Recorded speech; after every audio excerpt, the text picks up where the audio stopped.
सत्य असेल तेच दिसेल. खाजगी रुग्णालयाच्या बाथरूममध्ये 29 वर्षीय नर्सची आत्महत्या. जामखेड शहरातील लोंढे हॉस्पिटलमधील बाथरूममध्ये एका नर्सनं आत्महत्या केली. शबनम दस्तगीर सय्यद, वय वर्ष 29 असे या मृत नर्सचं नाव आहे. याबाबत त्यांचे वडील दस्तगीर सय्यद, वय वर्ष 55, राहणार पोकळे वस्ती, जामखेड यांनी दिलेल्या खबरीवरून जामखेड पोलिसांनी अकस्मात मृत्यूची नोंद केली. जामखेड शहरात एका खाजगी हॉस्पिटलमध्ये शबनम सय्यद नर्सचं काम करत होती.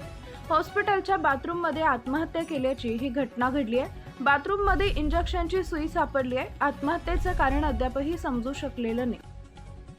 दस्तगीर सय्यद यांच्या खबरीनुसार त्यांची मुलगी शबनम दस्तगीर सय्यद ही लोंढे हॉस्पिटलमध्ये नर्स म्हणून काम करत होती.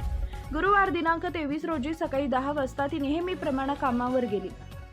सकाळी 10:30 वाजता ती बाथरूममध्ये गेली, मात्र बराच वेळ ती बाहेर आली नाही. त्यामुळे स्टाफनं दरवाजा तोडून पाहिले असता ती बेशुद्ध अवस्थेत आढळून आली.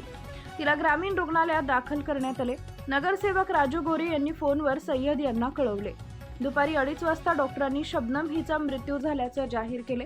या प्रकरणी पोलिसांनी अकस्मात मृत्यूची नोंद केली आहे. नर्स शबनम दस्तगीर ही विवाहित असून तिला 5 व 6 वर्षाची 2 मुलं आहेत. घटस्फोट झाल्यानं ती माहेरी वडिलांकडे राहत होती. Subscribe now and press the bell icon.